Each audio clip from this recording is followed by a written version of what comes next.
The University of California, Riverside presents Blue, Gold, and Black, the podcast that's dedicated to amplifying Black voices at UCR. I'm Dominique Beale from UCR's Community Engagement and Outreach Unit. In each episode, we'll be talking to UCR students, campus leaders, and community partners to explore the intersection of being Black and being a Highlander at UCR. And I can't wait for you to meet today's guest. Let's get started. What's up, everybody? Welcome back to the Blue, Gold, and Black podcast. My name is Dominique Beale. I am your host. Super excited to amplify another Black voice on campus today. Coming to us from the history department, we have Professor Jody Benjamin, who specializes in African history. We're going to be talking to Professor Benjamin a little bit about his upbringing and what inspired him to pursue a deeper understanding of our people's history. Professor Benjamin, how are you doing today? I'm very well. Thank you. No problem. Thank you so much for being here. Super excited. So obviously I gave you a quick brief introduction, but could you tell our audience a little bit more specifically about what you do here as a professor at UCR?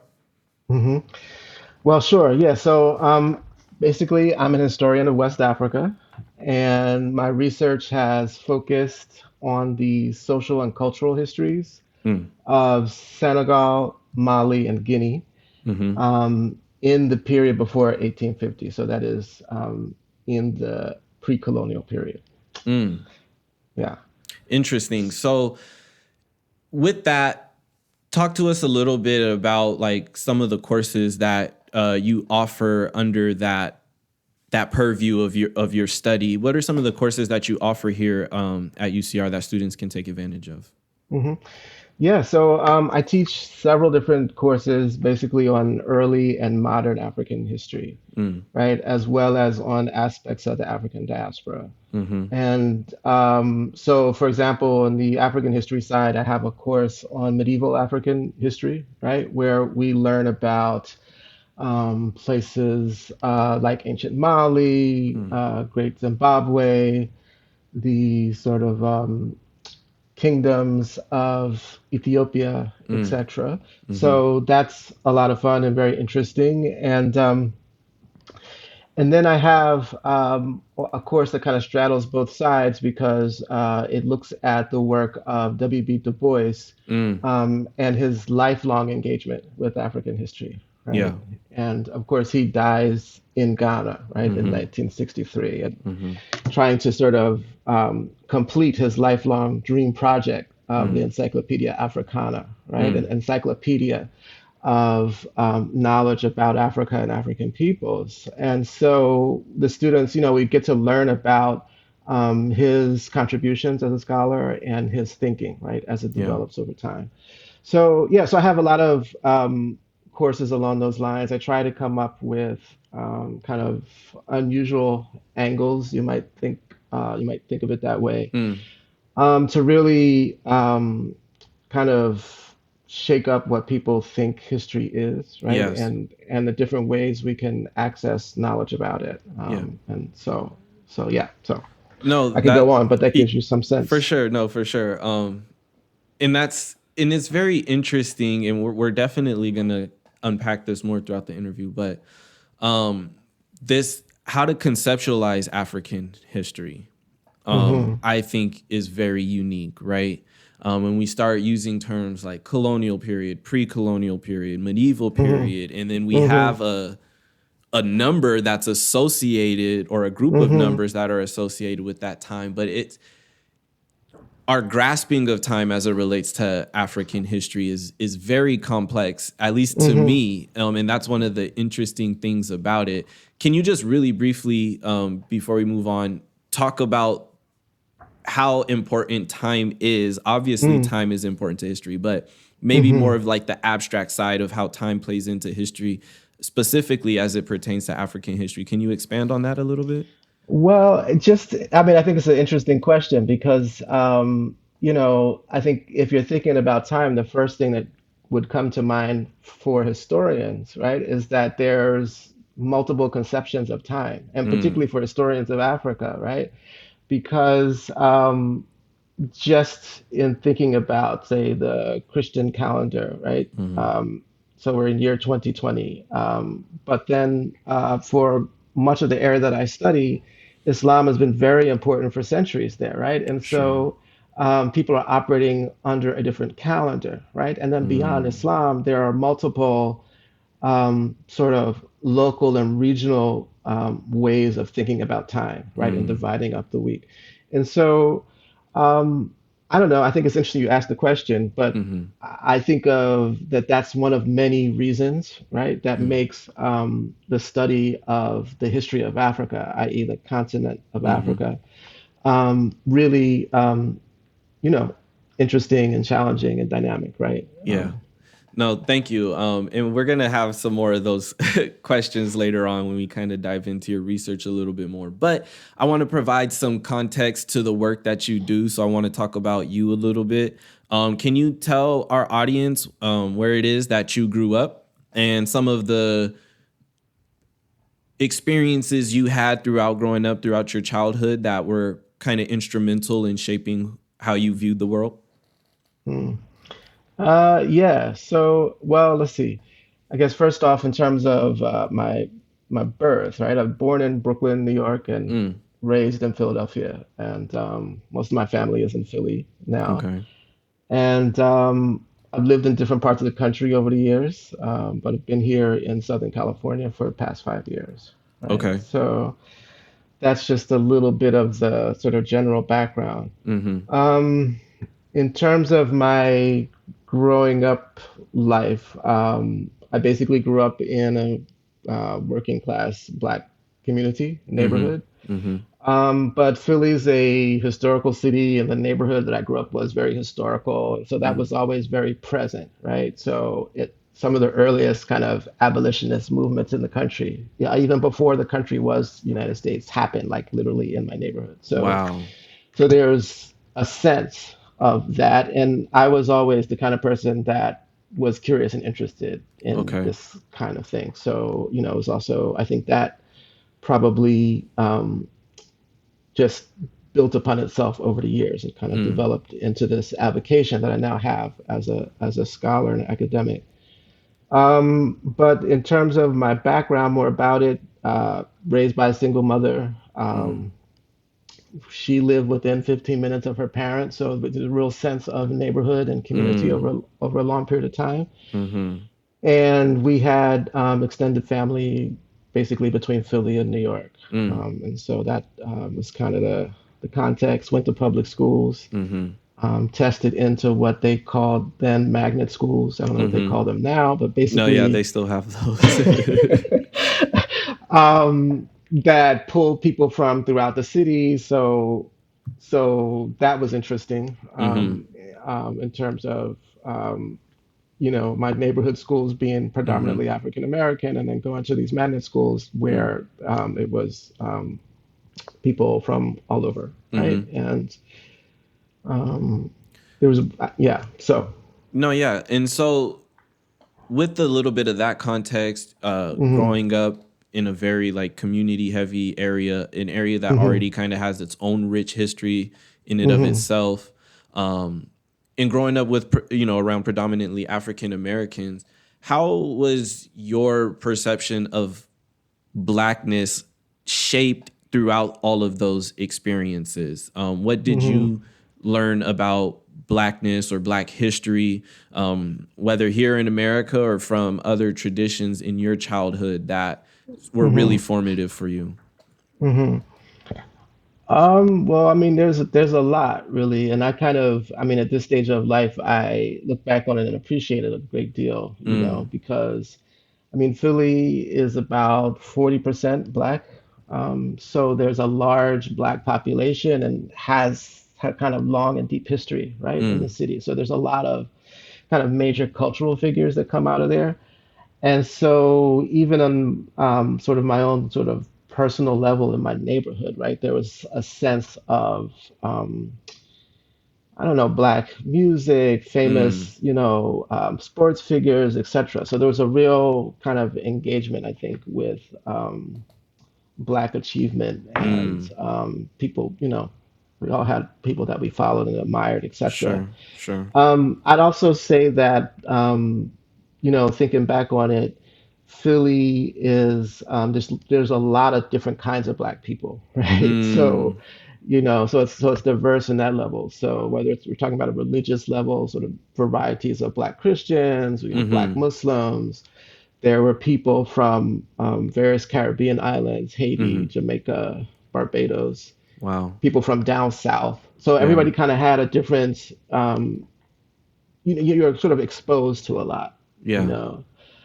Um, and then I would say in my own family, I was fortunate enough to be, the family really is a family of readers, right? Yes. Book lovers and music lovers. Right. And those are two major kind of vehicles for knowledge and culture transmission. Yeah. And so I was surrounded by that. Yeah. I think that's really dope. And it's really unique.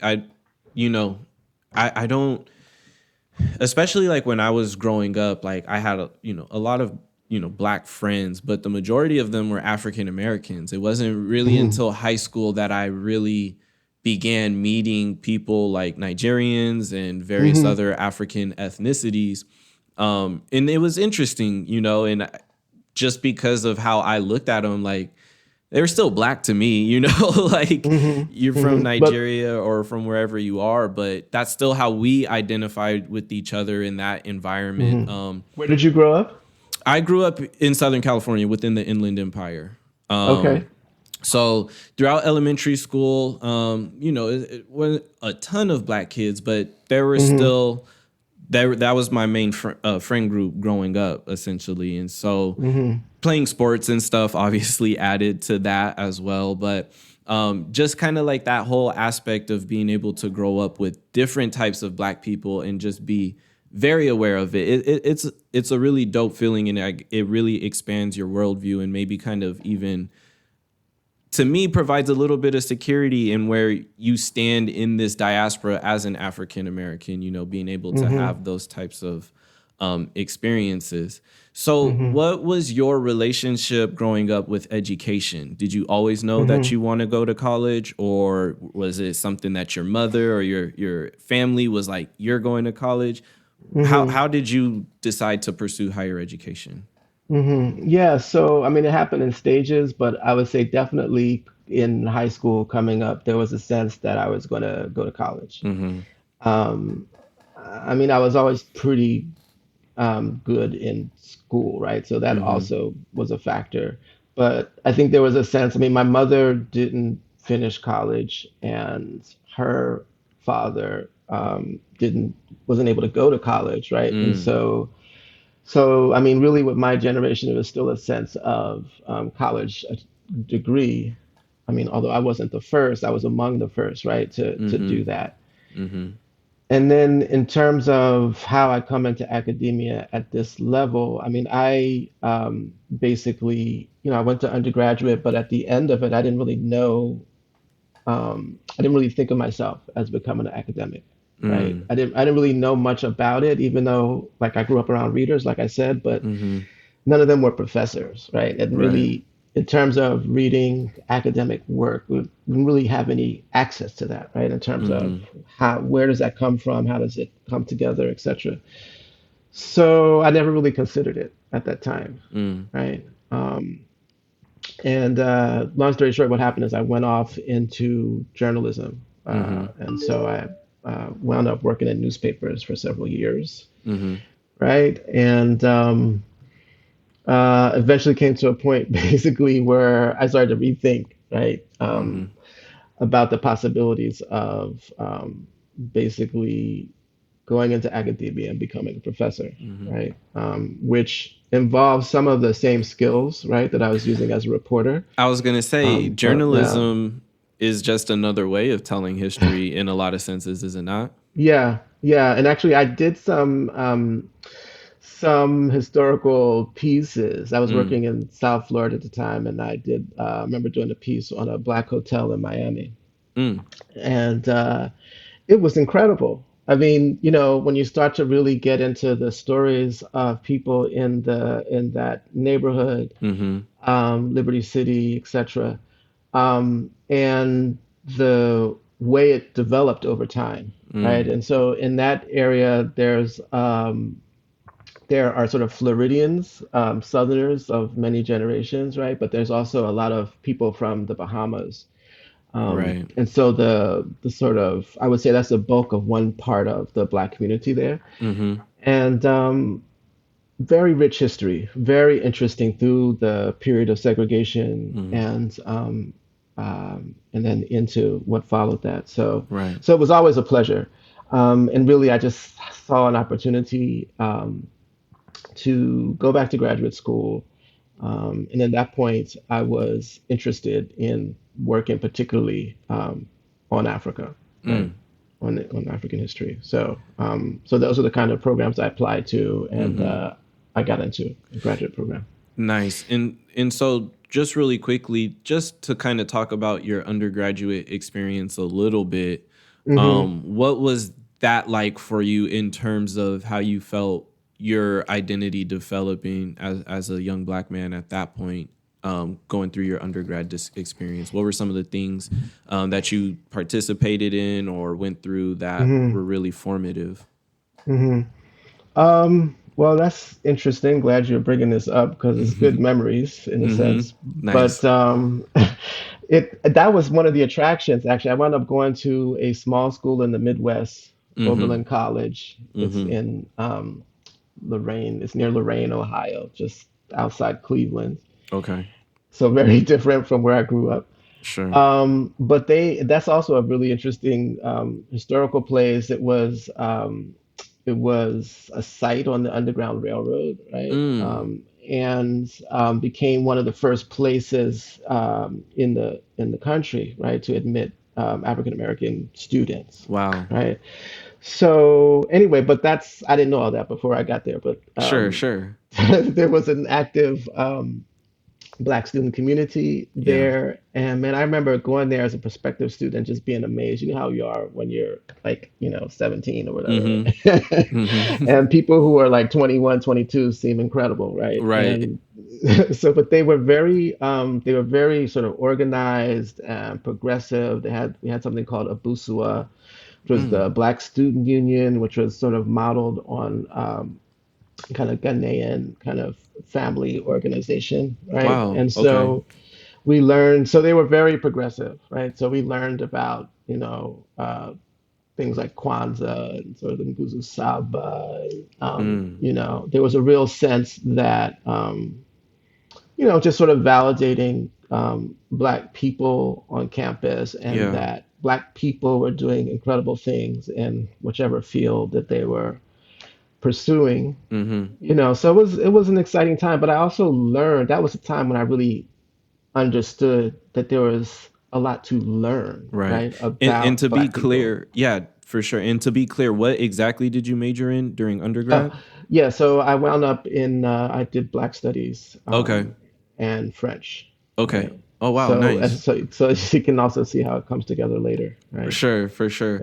Yeah. One thing that so far throughout your story that I find interesting is it's not I guess it's not surprising that you're a historian just after kind of highlighting your upbringing and some of your college experiences. That's why it's interesting that when you finished college, you weren't quite sure how to maybe approach it that way. And so you got into journalism, which is like historian adjacent. I mean, it's very close. But what's also interesting is just your relationship with history from the onset seems to have been very intimate. Like just like you said, with the Hmm. city that you grew up in Hmm. being, one of the launching pads of abolition, movement within the country of America at that time, and where you went to college being a stop on the Underground Railroad. It almost kind of just Hmm. seemed like Hmm.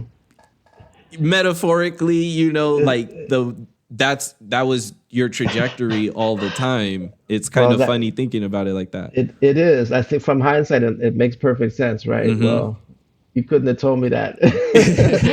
At the You know what I'm? time. No, Yeah. no, No, no. and that's what hindsight is for, but it's cool to me to recognize it. So And also because one of the questions that I was going to ask you was just what inspired specifically for when you went back to graduate school to focus on African history, but you did Black studies in undergrad. You grew Mm-hmm, up and mm-hmm, experienced these mm-hmm, historical places. So it's clear mm-hmm, that that's the inspiration, but the mm-hmm, switch to focusing on African histories mm-hmm, specifically when you have a mm-hmm, lot of African American historical mm-hmm, context in your earlier mm-hmm, years, what was what inspired that switch? mm-hmm. Yeah, so I mean, I did have, I would say most of my work in Black studies was around African American history, Mm-hmm. right? But in those years when I was an undergrad, we still used the term Black history and or Black studies as Mm-hmm. opposed to African American studies, right? And the sort of conception of Black studies was, as I always understood it at its inception, a kind of, global conception of Blackness, right? Which Sure. included Africa. Sure. And actually, I think to be quite honest, um, I don't even think I was even that tuned in. There wasn't much Africa on offer in terms of Mm-hmm. the historical options. I did take a couple classes, but Mm-hmm. I wasn't even really focused, right, on that part of the story, I would say, at that Mm-hmm. time. Um, what led to the switch? I think that I had begun to become interested in basically later on in life how um, Africa as a place and as a place that people thought about historically kind of would come up in conversations, right? Okay. About Black people, about African Americans in our past, etc. Mm-hmm. But there was always a sense for me that that was kind of a gaping hole in my overall education. Sure. And yet I was convinced, based on everything else I sort of had been exposed to, Mm. that it would be an amazing thing to undertake, right? Yeah. And I felt I had the skills and the background. Mm-hmm. And I felt like, wow, a lot of people are African American studies is a huge field, right? There's a huge number of people working in Caribbean history, Yeah. why should I not use my skills, right? Mm-hmm. So it's like if you don't see it, why don't you just do something, right, about like creating it, right? And Sure. so Sure. so that's kind of what the feeling was. Nice. And so take us through then, just kind of walk us through, your graduate studies as an African historian. What did you just kind of tell us again what you were focusing on throughout that time period and what manifested from your graduate higher education experience? Um, yeah, well, so I basically I was accepted into the Department of African and African American Studies at Mm-hmm. Harvard, and basically when you're coming in, you start to sort of at least sketch out sort of your path through the program. Mm-hmm. And I think because of my own background, I was knew I wanted to work in West Africa and most likely Francophone West Africa. Mm. Um, and so that kind of determined a general area. And you were required to, whatever you do in the program, have specialization in at least one European and one African language. Mm. So so that was and there's and that's an important intervention, right? That people who get trained in African studies now do. It's far more important than it used to be in earlier generations. Right. So the language basically that I picked was Bamanankan, which is spoken in Mali. Okay. And so that's what I studied and sort of have a basic knowledge of now. Mm. But I would say, in terms of the particular research that I've done, I've really tried to pivot between English language sources and French language sources, and then I also use a bit of oral traditions that are have been collected there, Mm. mostly in Bamana. Can you talk about your experience of being able to connect with the oral tradition? I think it's for the most part well known that African peoples in particular have a strong oral tradition from here in Hmm. America to back to the continent. Hmm. And being able to connect with history through those oral traditions seems to be like a very unique way to experience history, because obviously what's written down, you know, not everything has translations. Not everything Hmm. was written down, or if it was written down, who wrote it down, right? You have to be Hmm. very critical about who wrote it down as well. Hmm. Hmm. So, from your experience of being able to connect with a culture through their language Hmm. directly, Hmm. really, like, how did that just expand your mind in terms of your understanding of history? Hmm. Yeah, well, great question. I would say that I would just take it back to my first experiences in Mali because that's where I started to go during the summers and had language training there. Mm, But I would say that was an incredible experience, right? And a humbling experience sure. in terms of really beginning to wrap my head around, right? How large the world is, right? Mm-hmm. And how diverse it is, right? And how large the Black world is, Yeah. right? Yeah. And so I would say, and Bamako is where I spent most of my time, the capital of Mali. And Mm-hmm. it's a fascinating place because you start to understand very quickly that things like the Sunjata epic, right? That's kind Mm. of a classic of world literature. That's kind Oh of wow. story of the birth of Sunjata Keita, who becomes the first ruler of the Empire of Mali. Mm. That story is it felt to me part of the lived experience of contemporary Bamako today, Mm. right?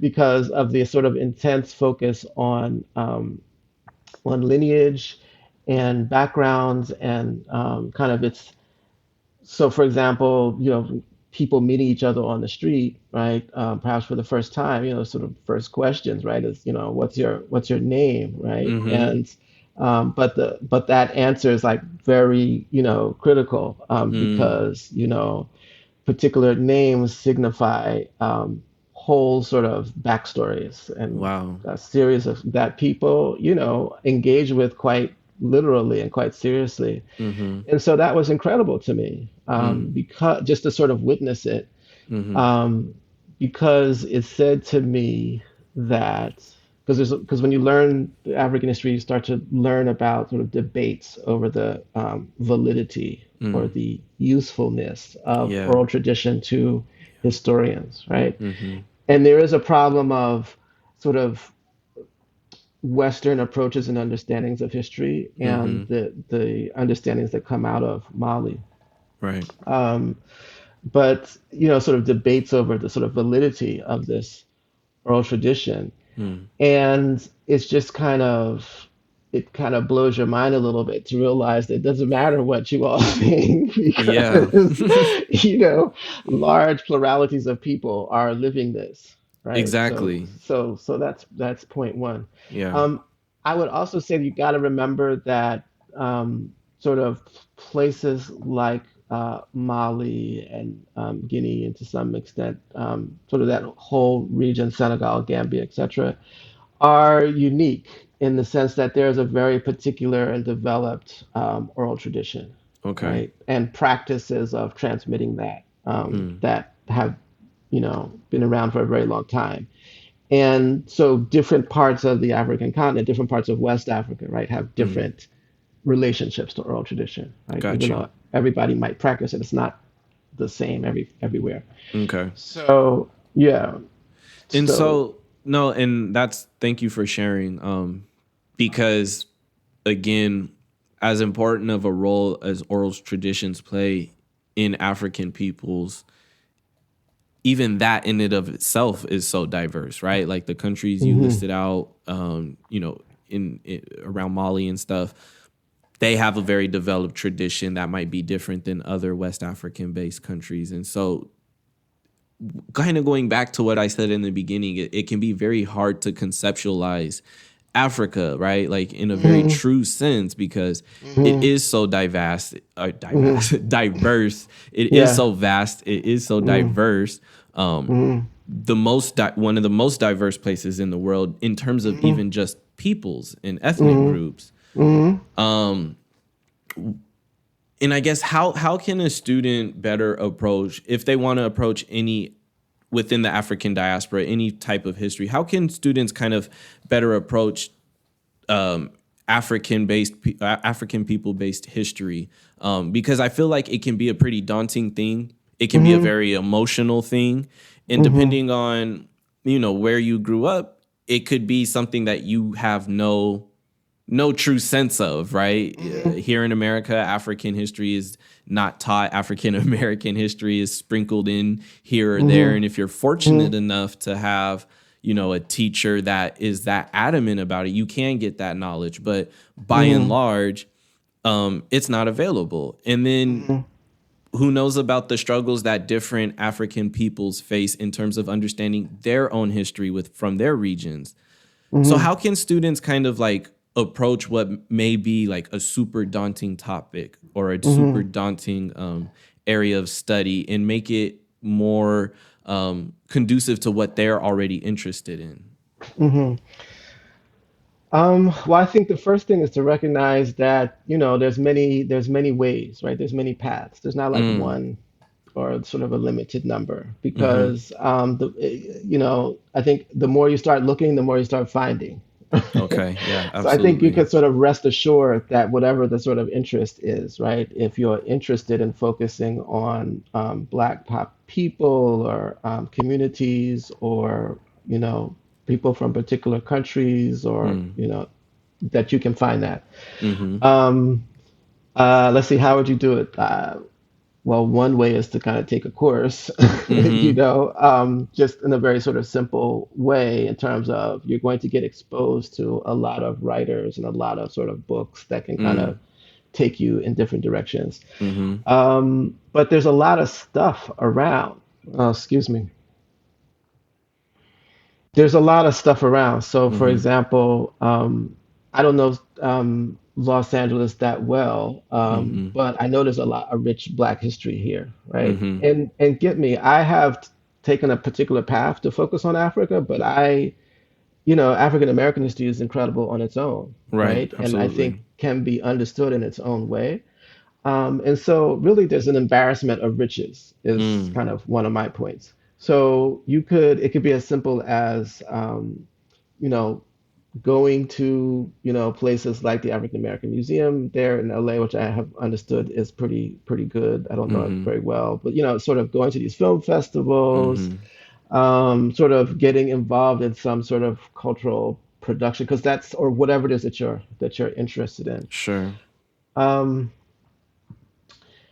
I think if you're interested in Africa itself, you know, uh, again, take a course. There's all kinds of there's bookstores where you can start to check out like Mm-hmm. how they populate the African history section and kind of just follow your interests, or not Mm-hmm. even African history. It could be African music or Mm-hmm. African science or whatever. Mm-hmm. Yeah, and So yeah. I think that's important because, for instance, my intro or not introduction, but like the gateway that made me dive deeper into African American history, or just wanted me to get, was psychology, right? Hmm. And so for me, I had to understand very quickly, like, to understand Black psychology, you need to begin to develop an understanding of Black history. Hmm. And if you want to be able to identify why certain things are the way they are, why certain behaviors persist, or whatever, and there's such a rich history around this idea of Black psychology, and more broadly than that, like this idea of Pan-African philosophy and thought. And so you can explore Black history in a multitude of ways, through Hmm. music, through art, various forms of art, through, like me, psychology, or Hmm. economics or like all of that stuff, there is a Black history for those various subjects. And I think one of the things I like to try to inspire students to do is like, if you're interested in whatever subject it is that you're interested in, how can you supplement that with a cultural context, right? If you want to be a doctor, right? What more can you do as a doctor if you have an understanding of how Black people were treated medically in this country over a period of time or throughout the world, right? It just adds a lot of context. And to me, that can add a lot of meaning into the things that you can already do. I agree with you, and I would even take it even another step because, say for example, with the psychology example, and say you're learning about somebody like Freud. I think you had mentioned before, right? So Freud operated in a context. You know, he lived and died, right? So there's a time period in which he lived and came to develop his ideas. Well, guess what? There, if you start looking, you're going to find a Black angle on that context, right? That Right. somewhere there may have been Black medical professionals that had an opinion on the very things that Freud was writing about, Right. or even if they weren't professionals or writers themselves, they may have been talking, right? Or sort of, there's a perspective on the things that Freud was writing about that was being articulated, right, in among different Black people. So that is a way to kind of open up the conversation, right? That on the one hand seems to not have any Black participation, right?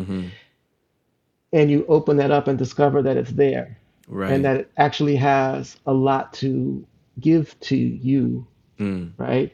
Um, that you can use to develop yourself as a psychologist or, what was the other example? Let's say if you're a doctor or a lawyer, right? The whole history of Black doctors, Right. Yeah. right? Which is incredible, which would also you could also take it in the direction of what's the word? People who are not professionally trained, but say like enslaved people, right? Who were herbalists, right? Yes. So it doesn't matter what the topic is. I feel like I'm at a place where, we really need to pay more attention to the fact that there's always a Black context, Yes. right? Yes. So what do No, we know about that? I love that. Peep the context, right? That's one of my favorite things because it's so valuable. But with that, like what are some of the challenges would you say that students might face early on? Like maybe they're interested in pursuing history, Hmm. and then maybe they change their mind because they ran into some challenges. What are some of those challenges? Like a few that you can bring off the top of your head in ways that students can combat those challenges. Hmm. Well, I don't know. I mean, one of the things about history as a field and taking history classes, basically, they're very kind of reading and writing intensive. Mm, So I think, some students that can be challenging, right? Because if you don't have a habit of reading a lot, right? And then you're managing 4 or 5 classes, yeah. and then maybe, a job or family life, etc., it can be, that can be a challenge, right? Sure. But I think if that doesn't, set you off or turn you off, and you sort of can come in with sort of an openness towards that, um, what would be the challenges? Um, I think that I don't really know how to answer that. Like in terms Sure. of, I think it goes to the person's motivation. Got I you. think that we certainly have resources here to try to lead people to things that they can accomplish within a finite period that will increase their capacity, right? Got you. And we should all remember that, we're still University of California here, and whatever you think about it, this is one of the, premier university systems, right, in the country. And so there's a ton of resources here. So it's a Yes. question of tapping into and taking advantage of all of that. Yes, absolutely. Mm, Take advantage of the resources. Super important. yeah. So we're coming up on the end of our interview. So I have one last Mm, question for you. Might mm. be a little bit of a big question, but just in the work that you do, obviously there's just obviously a very strong love for, Blackness and African peoples. What is one of your most optimistic visions of the future when it comes to the next couple of generations of Black UCR scholars? What is it that you see for them and want for them? Interesting. Well, I would say from my perception coming here to UCR, that there is, I would say a small Black community, but one that has impressed me as being quite organized in a way and Mm, having its own kind of center of gravity, right? yeah. That is significant. And so I would like to sort of see that built upon, right? Mm-hmm. And it's funny. So in the history department, we lost one of our emeritus colleagues Mm, a couple of years ago, Professor Sterling Stuckey, mm-hmm. and he had been at UCR for 25 years or more. But he's Wow. somebody who really he came out of Chicago, was originally Mm-hmm. from Tennessee, but he was very active in the civil rights movement Mm, and then entered academia and kind of was very influential in the development of Black studies. And of course, right. we remember Black studies came out of kind of social unrest, let's call it, Sure, right? sure, sure. And so there's a way that that kind of pushed Black studies Mm-hmm. into the academy, and so he was very instrumental in that. And I think that he thought that UCR would and could have a very vibrant community of Mm-hmm. people interested in and committed to learning about all aspects of Black history, including Yeah. African history. Mm, So UCR is not starting from scratch. yeah. And one of the things that I think is very critical is that sort of linkages don't slip and sort of opportunities drop. In Mm. terms of because everybody comes along and acts like, there's nothing here. I'm Christopher Columbus. I'm starting, Sure, everything fresh, right? And sure. actually, what we really need to do is pay more attention to each other Exactly. and things that are already in place and try to Yeah, build on that. So, yeah. No, thank you. Thank you so much for sharing that. I always try to, end these with a sense of optimism, a sense of hope, a mhm. sense of what is it that, we're working towards when it comes to future generations after us. So I appreciate you sharing that sentiment. Dr. Benjamin, we really enjoyed having you on the Blue, Gold, and Black podcast. We were super happy to amplify Yes, your voice. Thank you so likewise. much for being here and giving us your time today. Thank you for inviting me, and super happy to talk to you. So, Yes, no problem. We'll definitely have to have you back on in the future to continue this history discussion. So, all right, no problem. We'll catch you guys later. Check us out. all right, be well. Thank you for joining us on Blue, Gold, and Black. This program is produced by the Community Engagement and Outreach Unit of Undergraduate Admissions at the University of California, Riverside. Learn more about attending UCR by visiting admissions.ucr.edu, and be sure to check out the description for other useful links and resources. Help support this podcast by liking, subscribing, and sharing. And be sure to check out our podcast videos on YouTube. Catch you guys later.